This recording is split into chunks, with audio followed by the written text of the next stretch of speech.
Hello, hello, my love. I hope this finds you doing so well.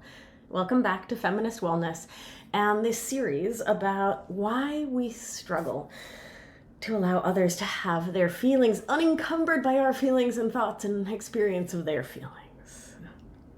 And this one's tender. It cuts deep because this isn't just about personal quirks or bad habits we picked up along the way. It's about the air we breathe. The way we respond to other people's emotions and experience of life is shaped by the way we experience ourselves, what we believe we are allowed to experience. So if you're like, well, I'm not allowed to get mad, so you're annoyed when other people get mad.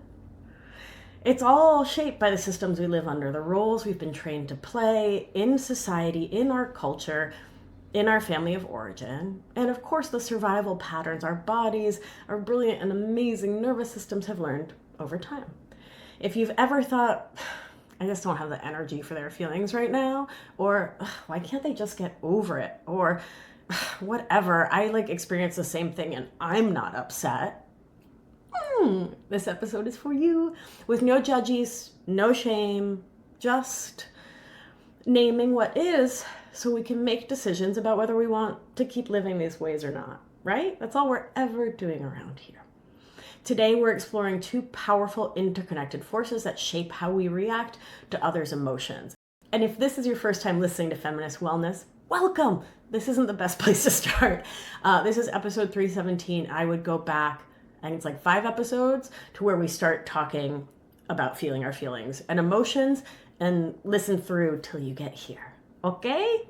All right. So, those two powerful interconnected forces are systems of oppression, like patriarchy, white supremacy, capitalism, and how they teach us to suppress emotions, both in ourselves and others, and how burnout and emotional exhaustion, which generally tied to systems of oppression, leave us feeling too drained to hold space for anyone, often including ourselves, right? Even when we actually want to. And because I never leave you hanging, and your girl is a nurse at the end of the day, we are practical people around here, my taller toddlers. We will close with a remedy. Practical, somatic tools to start shifting these patterns in our perfect, sweet, tender ravioli lives. Are you ready? I am. Let's get into it. 1, how systems of oppression shape emotional suppression. Let's zoom out. Neither you nor I live in a vacuum. It would be hard to live in there, what with all the dust and also there being no air. I crack me up over the dumbest things, and I love that about me.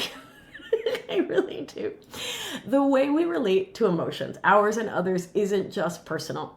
Of course it's not. Nothing is. It's cultural, systemic, inherited in the way of mirror neurons, right? Monkey see, monkey do. We saw our big monkeys relating to their feelings and our feelings and other people's feelings these ways, and so we take that on as fact. Let's start with capitalism, late stage capitalism, to be more specific. Emotions are an inconvenience. So I want you to imagine something. You're at work. Wow, I just sat up straight. It happened automatically. Somatic awareness is an amazing thing. So you're at work, sitting in a meeting, sitting up very straight, and someone across the table suddenly gets teary-eyed. Maybe they just got difficult feedback. Maybe they're overwhelmed. Maybe their cat just died. What happens in a corporate setting? The room gets tight. People shift in their chairs, exchange quick glances. People start getting, you can feel the anxiousness, the discomfort. It's palpable. Someone coughs, someone clears their throat, and finally says it. The thing that's always said in these moments, let's just focus on solutions. And that's what's said because the focus is the focus. Let's get back to work, right? Let's move past this quickly. What you don't hear is, sweet pea, what's going on? Not, I see you're upset. Do you want to talk about it? Not human to human interaction. Not, your feelings matter. Your feelings are important. Your experience is an important thing. Instead, it's hush it up. Let's keep moving. Because your worth is measured in output under capitalism. Time is money. Emotions, whether yours or someone else's, are seen as distractions, inefficiencies, interruptions to the machine of productivity. But here's the truth, and I'm going to put it in capitalistic terms with the hope that it soaks in. Emotions are productive. Not in a maximize your quarterly output kind of way, not in a KPI kind of way, but in the way that in my world matters most. Because they help us process experience, connect with self and others, be a more vibrant, living human in the world. Not really capitalism's goal, but emotions help us to make meaning, and humans are meaning-making machines. So when we shut down emotions, ours or anyone else's, we lose access to that deeper wisdom. And some might say that that is a goal in capitalism, is to keep us moving forward, increasing the bottom line for shareholders and the fistful of billionaires out there, and not in this deep and powerful connection to our inner wisdom. Right? To that inner voice that knows that we really should just be, eating berries in the woods. Let's look at the patriarchy. Emotional care is women's work in the patriarchy, right? So let's go back in time. You are 8 years old. I feel like that's a particularly tenderoni moment where we are aware of self as self to some small degree. We're aware of the world, of others. You're 8 years old. You're sitting at the dinner table watching your mom attempt to hold it together. Your dad is frustrated about something, work, bills, golf, the factory, where he works, whatever it is. And he's ranting. And your mom, she's doing what she was raised up to do, not what's intrinsic, instinctual, natural, BS, what she was trained to do as a human socialized as a woman in the world, particularly in her time and place. She's nodding, murmuring soothing words, holding space for his feelings, and you notice she's not expressing her own. She's probably not even allowing her own. There's probably no room for her own. She looks tired, worn down, over it. But meanwhile, she's managing him. Later, when you ask, Mom, are you okay? She forces a tight smile, perhaps tears coming to her eyes, and says, I'm fine, sweetheart. Through that, that sound that a mouth makes when the jaw is clenched but smiling? I am fine. And right there, in that tiny, seemingly unremarkable moment, something gets wired into little kiddo you. That emotions, especially men's emotions, are women's work to handle. That taking care of other people's feelings makes you good, worthy, valuable, especially when you subsume your own. Push them on down. And that your emotions, maybe they're too much. Maybe there's no room. Maybe it's selfish for women to create room. Maybe they're better left unsaid, unfelt, unexperienced. Maybe you should just keep rolling. Because under the patriarchy, emotional labor isn't just encouraged for women, it's demanded. Be the caretaker, be the peacemaker, soothe things over. But here's the catch. Express your emotions too much and suddenly you're too sensitive. Cry and you're hysterical. Get angry and you're unladylike. Women are way too emotional to be in leadership, running things, because anger and putting a hole in the drywall with your fist is not an experience of an emotion, right? Right.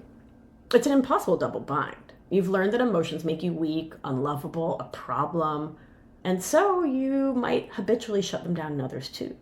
Because somewhere deep down, you absorb the message that emotions are a liability. And for way too many women dealing with abuse in the home, intimate partner violence, or the threat thereof, and not managing a man's feelings, especially really big ones, right? Or ones tipping over towards sympathetic, is just not a wise choice. And you're way smarter than that. So you continue to manage them. And I'll just make a little note here that I'm talking within this, when we're talking about the patriarchy, I chose to talk about a man and a woman, but This same scenario was my life in my first marriage with a person who was socialized as a woman but had no capacity to manage their own feelings and demanded that I do it for them, or there was a pretty high price to pay in that emotionally and unfortunately otherwise abusive marriage. So yeah, patriarchy, man, woman, but masculine person, femme person, the same thing happened. So just naming that, because if you're out here and you're like, oh, this is me, but I'm not with a cis dude. The patriarchy comes in all sorts of forms, right? And queer misogyny is just as real as any other kind. So naming it as I have, not just as I see it, but as I've lived it. So, shaking that off. Moving on, in white supremacist systems, control is a key theme. And we're seeing that play out in our government in the US, and sadly in other places, in Argentina, where I'm from. Control over bodies, control over expression, control over emotions, control over thoughts, and control over experience in the world. Black, Indigenous, and other people of color are often hyper-policed for how they express emotions. Anger, in particular, is weaponized against them, the way it's weaponized against human socialized as women under the patriarchy. So here, the double whammy of the angry Black woman stereotype, or the loud, emotional Latina. If you've been socialized in these systems, you might unconsciously absorb the message that emotions, especially big, visible ones, are dangerous or unacceptable. This isn't just about individuals, it's about the collective trauma of living in systems that prioritize control over connection. Imagine you're a Latina in a workplace meeting. A white colleague repeats an idea you just said. And when you calmly point it out, hey, Chad, I actually just shared that exact same thought. The energy in the room shifts. You see the subtle recoil? The way their posture stiffens, the unsaid message in their eyes. She's being difficult again. She's angry. Except you're not angry. You're just naming a truth and you're doing it directly, right? And whiteness doesn't like directness. It likes passive aggression. It lives sideways, right? It's rude to be direct. God, the number of times I've heard that. I actually got called into my medical director's office once when I worked at a large primary care network in Manhattan, because a patient, actually a Latina patient, complained that I was being too Latina because I was like being too direct in talking about her health. Fascinating. And I'm a white Latina with so much privilege. But anyway, I won't go off on that tangent. Let's do that another day. But you name a truth, you speak up for yourself, and you're angry, you're a problem. And this is how white supremacy polices emotions. BIPOC folks are disproportionately judged for how they express their feelings, especially anger. If you grew up seeing this, experiencing this, navigating it, you may have learned that big emotions are dangerous and that keeping your feelings in check is the only way to stay safe. And so we absorb these rules, we internalize them, and then we pass them along. We judge ourselves, we negate ourselves, we suppress ourselves, and we do it to others without realizing it. Now, let's bring this down to the personal level. Even if you know all of this, even if you're actively unlearning these systems, there's another layer that makes it hard to hold space for others, and that's burnout. So burnout isn't just a mental state, it is a full body experience. When your nervous system is stuck in a chronic stress response, whether that's sympathetic overdrive, fight or flight, or dorsal vagal shutdown, freeze or collapse, you don't have the capacity to hold space for anyone else's emotions, not in a real way. So imagine your nervous system as a battery. If it's already drained from work stress, family responsibilities, the emotional labor you've been carrying for years, dealing with politics and the stress of that, someone else's feelings can feel like way too much to handle. Not because you don't care, because your body is saying, I'm running on empty. Ever sat in your car after a long day, gripping the steering wheel too drained to even turn the key?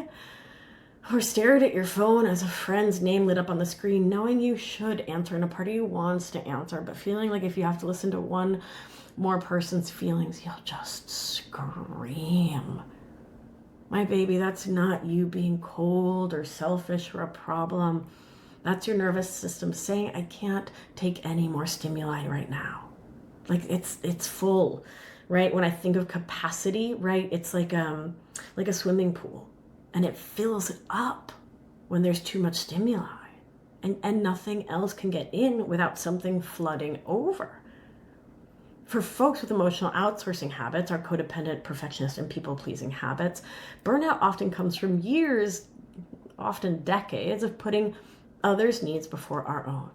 This creates a cycle where you give and give, ignoring your own emotions to take care of others. You reach a breaking point where even the smallest emotional request feels overwhelming. You shut down others' feelings not out of malice, but out of sheer survival. This cycle isn't your fault, my love.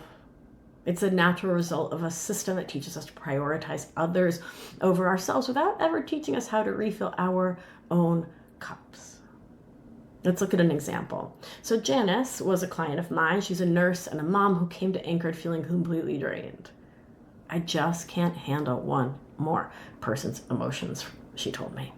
For years, she'd cared for everyone, her patients, her kids, her partner, with like full caretaking. And in so doing, there was no space for her own needs. She also was the eldest daughter and grew up pretty much being the parent to her own parents, to her own siblings. It's like my brain is stuck in overdrive, and every time someone tells me how they feel these days, I just want to scream, she said.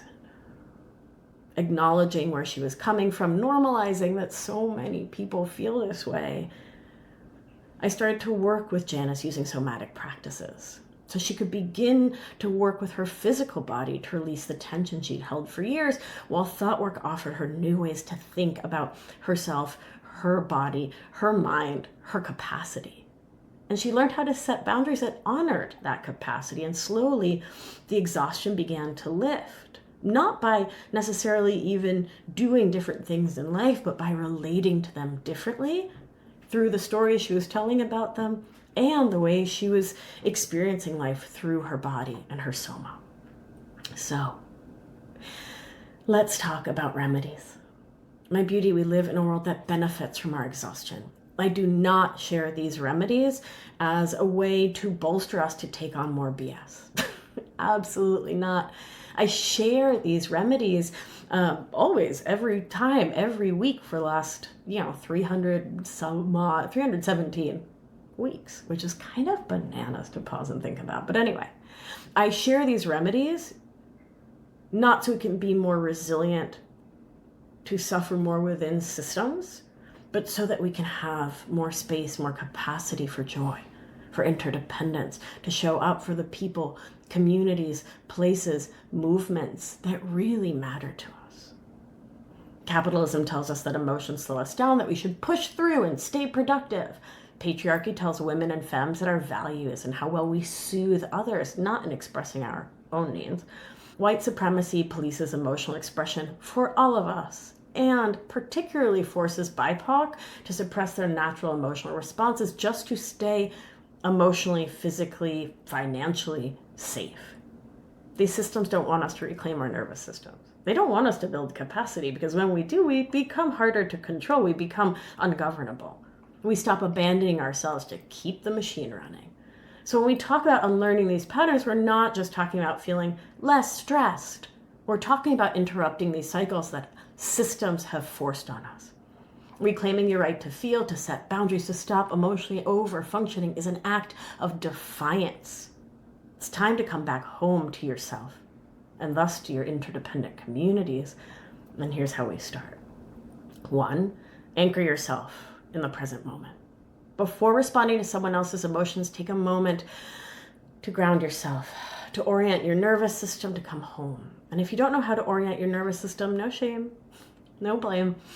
I have a set of free meditations, orienting exercises. It's a whole suite. It's for free because I love you and this work matters. You can head to my website, Beatriz, my first name, Beatriz, Albina, ALBINA.com/317. That's the website for this episode. Put your little name and your email in, and you'll get that suite sent to your email inbox for free. Isn't that fun? So Before you respond to someone else's emotions, orient your nervous system, ground. Maybe, just maybe, you've been conditioned to fix emotions fast, to absorb someone else's distress like it's your job, like you're the emotional sponge of your entire family community job site. Maybe your heart rate spikes when someone raises their voice, or you instinctively shut down when you sense conflict.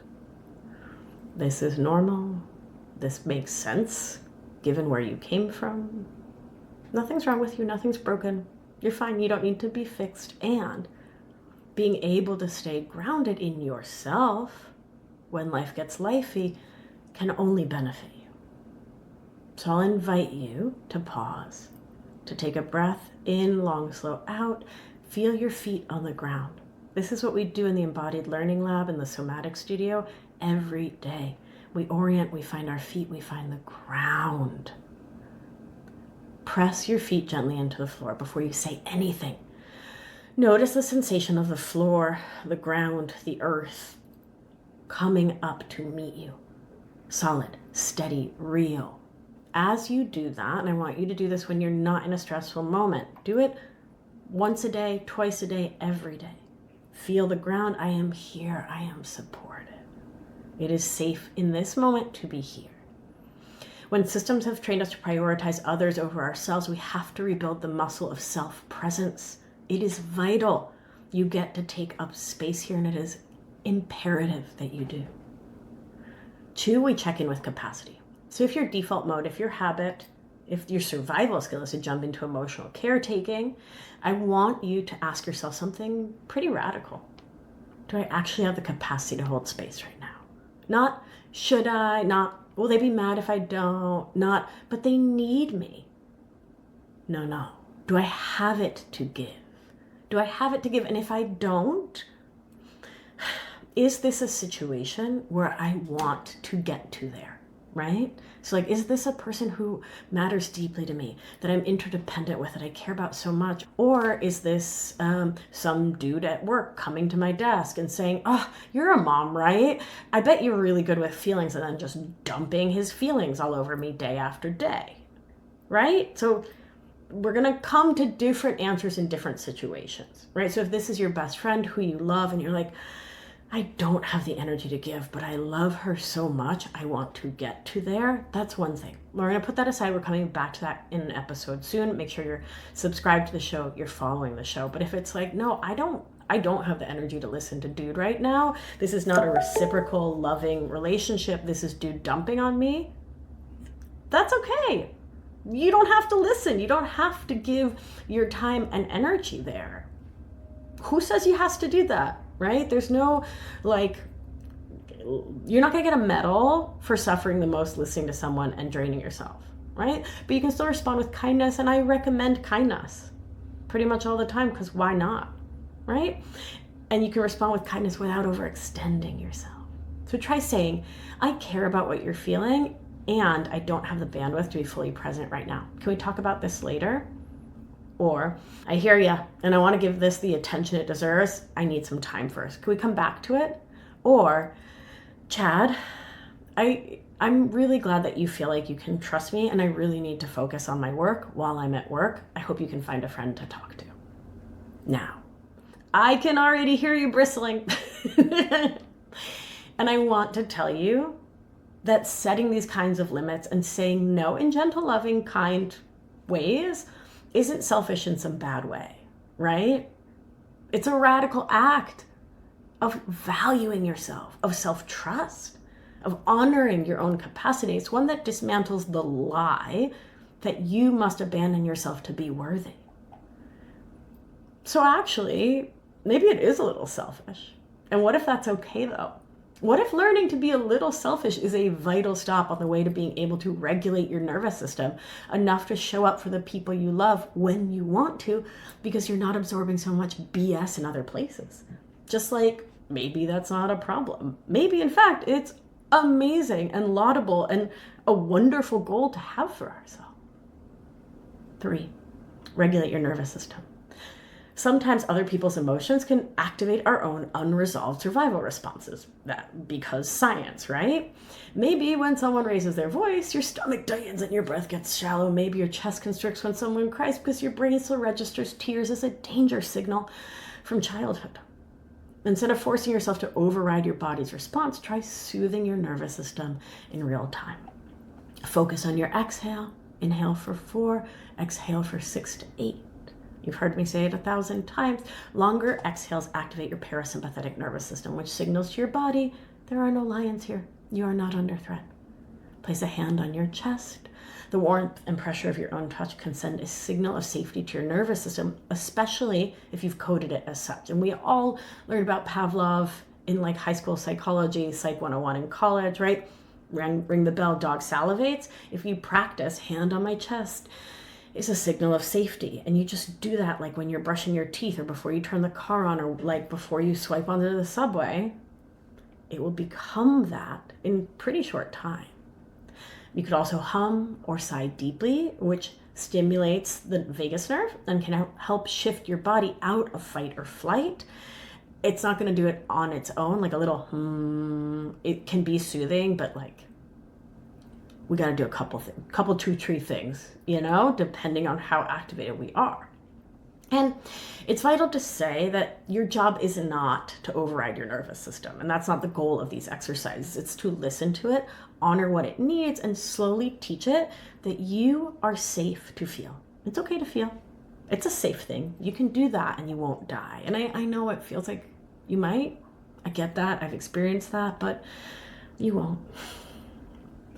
Next, once you're regulated, then you can hold space. If you want to, if you choose to, if you really are like, yeah, you know what, this is a friend I love so much. This is a reciprocal, mutual, loving, interdependent relation.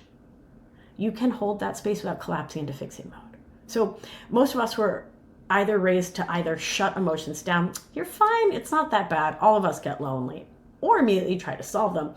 I hear you. I hear that you're lonely. Have you considered joining groups? Have you considered what you should do? Once again, our emotions don't actually need to be solved. They need to be witnessed. And unless someone's saying, hey, I've been really lonely lately. Do you have any suggestions for me? They don't want you to jump in and try to fix their life for them.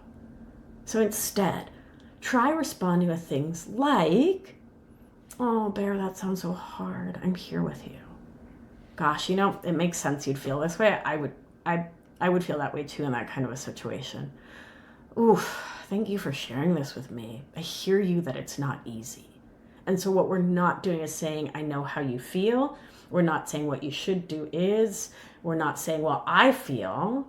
There's no like, well, or, in The Office, that Oscar, well, actually, like if you're in that energy, take a breath, take a beat, go to the loo, go away. You're not in the loving energy we're working to step into here, right? This kind of loving, active energy is compassion, passion with, calm, right? I'm with you. That's all we want when we're having big feels. And this is how we break the cycle. By showing others and ourselves that emotions are not something to be fixed, erased, negated, but rather held and honored.